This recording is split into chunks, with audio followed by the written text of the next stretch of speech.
The sun hung Hello. low over the barren fields, casting long shadows that stretched across the ranch yard like fingers reaching for the last bit of warmth before night swallowed everything.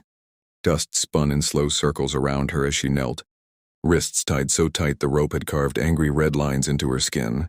Her knees pressed into the dry, cracked earth, but she didn't dare shift, didn't dare breathe too loudly. Every sound felt like a final countdown. The rancher stood over her, broad, silent, a silhouette cut from raw judgment. His hat kept his eyes hidden, but she could feel the weight of his stare like a blade resting against her throat. He looked nothing like the man she had heard rumors about in town. This man was colder, harder, hollowed out by choices he wished he'd never made. His grip on the gun trembled just enough for her to notice. She swallowed hard, tasting dust and fear. "I beg you." Her voice cracked, barely escaping her dry throat. "Just make it quick." The words shattered something in the air. Even the wind paused as if holding its breath. For a moment he didn't react. He just froze completely, unnervingly still. The outlaws behind him shifted, muttering curses, kicking dirt as they waited for him to follow orders. They had dragged her here like an offering, expecting him to deliver the kill clean and simple. They thought he was a man who didn't hesitate. But he hesitated now. The rancher's jaw tightened until the muscle twitched. He lifted his head slowly, and she finally saw his eyes, conflicted, wounded, filled with a torment he was trying and failing to hide. Her plea wasn't just a request. It was a mirror, reflecting the monster he feared he had become.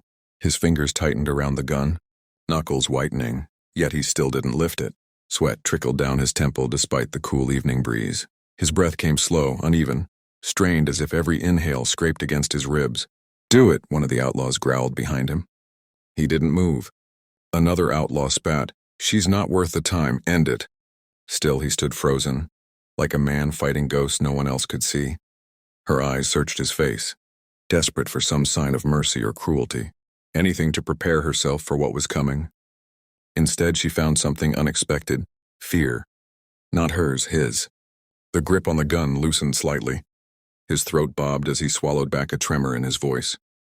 She didn't know why he hesitated, didn't know what memory or guilt clawed at his insides, but she felt it, the storm gathering in his silence. The wind shifted suddenly, blowing her hair across her face. She closed her eyes, bracing herself for the gunshot, but it didn't come. When she opened her eyes again, the rancher was still staring at her, frozen. And in that frozen moment, the unthinkable choice began forming inside him. Slow, painful, unstoppable. He moved toward her slowly, like a man walking through water, every step heavy with doubt and something he didn't yet understand. Her breath hitched as he knelt beside her, dust swirling between them. The outlaws behind him muttered in irritation, rifles shifting impatiently, expecting him to pull the trigger. Instead, he reached for the ropes cutting into her wrists. She flinched the moment his fingers brushed her skin. She expected pain, a blow, the cold steel of a gun, but he only whispered, barely loud enough to be heard over the wind, "I'm not going to hurt you." His voice wasn't steady, it cracked, rough with conflict, but it was the first gentleness she'd heard in hours. The knife he pulled from his boot glinted faintly in the sunset. She tensed, but he sliced the rope cleanly in one swift motion. Her hands dropped to her lap, free for the first time since they'd taken her. She stared at him, confusion flickering through the fear, trying to understand why he was doing this, why the man ordered to kill her was now undoing her bonds. Behind them, the outlaw leader barked, "What the hell are you doing?" "Finish it!" The rancher didn't turn around. His shoulders were rigid, his jaw locked, his breath growing shorter. He'd taken orders from these men for years, rotten men, violent men, but this was the first one he couldn't obey. "Get behind me," he said quietly. She shook her head at first, stunned, frozen in disbelief. But then he reached out, gripping her arm with a steady firmness, guiding her gently but urgently behind the shield of his body. When she moved, the outlaws reacted instantly, rifles rising, boots scraping across the dirt, curses flying. The rancher finally turned to face them, and for the first time they saw something in his eyes that made even hardened killers hesitate, an unspoken promise that he would rather die than hand her over. He reached for his gun, not to execute her as ordered, but to stand between her and the men who wanted her blood spilled. She watched the shift happen, how uncertainty hardened into resolve, how a man who froze earlier now stood tall, tense, dangerous. "Step aside," the outlaw leader growled. The rancher didn't move, didn't blink, didn't waver. Not happening. The wind fell still, as if the whole world paused for the moment. He chose her over all the devils he'd ridden with. And everything after that point became a countdown to gunfire. Glass echoed outside like thunder rolling across the plains as he shoved her deeper into the barn's shadows. The air smelled of hay, gunpowder, and fear. He snatched a shotgun from the wall, old, dusty, barely held together, and cracked it open with trembling hands. Shells spilled from his pocket, clattering on the dirt floor. His fingers weren't shaking from fear of the outlaws, but from the weight of what he'd almost done minutes before. She pressed against the stall, still catching her breath, watching him fight the storm outside and the regret inside. A bullet punched through the wooden wall, inches from her face, scattering hay like sparks. She gasped, and he spun instantly, stepping in front of her, shielding her with his whole body. "Stay low," he whispered, voice tight. "They won't stop until one of us is dead." He dragged an overturned feed cart to block the door, muscles straining, sweat mixing with dust on his brow. Every shout from the outlaws outside made his jaw tighten harder. "Why are you fighting for me?" she whispered, unable to stop herself. He paused mid-motion, shoulders heaving, breath uneven. The barn light flickered through the bullet holes, striping his face with lines of gold and shadow. "Because," he said after a long, painful second, "I've lived with blood on my hands, but not yours. Never yours." His voice cracked at the end, raw and unguarded. Outside, boots stomped closer. The outlaws were circling, reloading, preparing to break in. He loaded the shotgun, snapped it shut, and positioned himself between her and the door. His stance was steady now. No hesitation left, no fear of what was coming. Only determination. She reached out, fingers brushing his sleeve. He didn't turn, but she saw his shoulders soften just for a heartbeat. "If this is where it ends," he said softly, "I'd rather it end fighting for you than killing you." The barn fell silent, too silent. Then a boot slammed into the door. The hinges groaned. Another kick, another.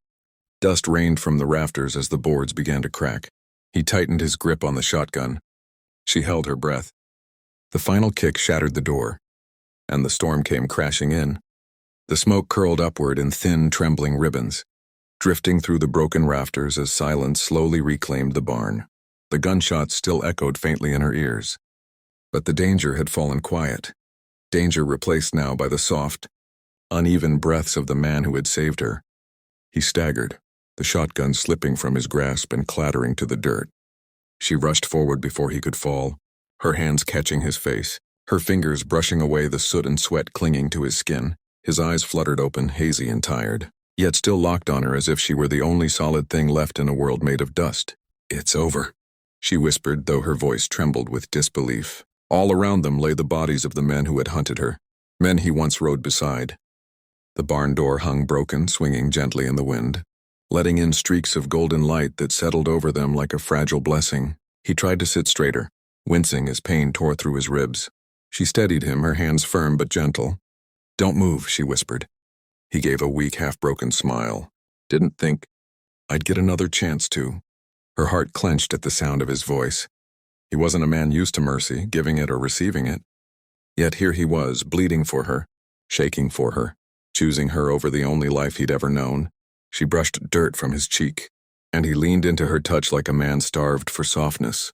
"I should have walked away," he murmured, eyes drifting to the shattered door where the dying light painted the ground red and gold. "Should have listened.